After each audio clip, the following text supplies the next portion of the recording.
اگلی جو 2-3 آیات ہیں اس کے اندر مومنین کی صفات بیان ہوئی ہیں اور ان کے لیے خوشخبری ہے۔ انما المومنون، مومن تو صرف الذین، وہ لوگ ہیں،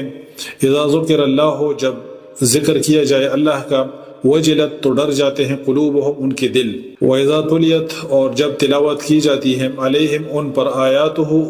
اس کی آیتیں، زادتہم، تو وہ زیادہ کر دیتی ہے ان کو، ایماناً، ایمان میں، وعلی ربہم، اور اپنے رب پر،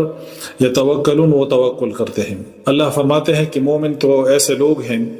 کہ جب ان کے سامنے اللہ کا ذکر آتا ہے تو ان کے دل تلملا اٹھتے ہیں اور ان کے دل جو ہے ڈر جاتے ہیں، اور جب اللہ کی آیتیں جب ان کے سامنے پڑھی جاتی ہیں تو یہ ان کے ایمان میں اضافہ کرتی ہیں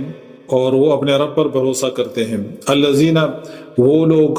یقیمون، قائم کرتے ہیں، الصلاۃ، نماز کو، ومما، اور اس سے جو، رزقناہم، ہم نے رزق دیا ان کو، ينفقون، وہ خرچ کرتے ہیں۔ اور یہ صفات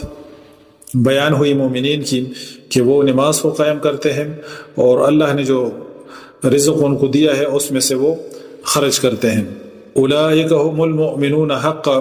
اللہ فرماتے ہیں کہ یہ لوگ ہیں جو سچے مومن ہیں، لہم، ان کے لیے، درجات، درجے ہیں، عند ربہم، ان کے رب کے ہاں، ومغفرۃ، اور بخشش ہے، ورزق کریم، اور روزی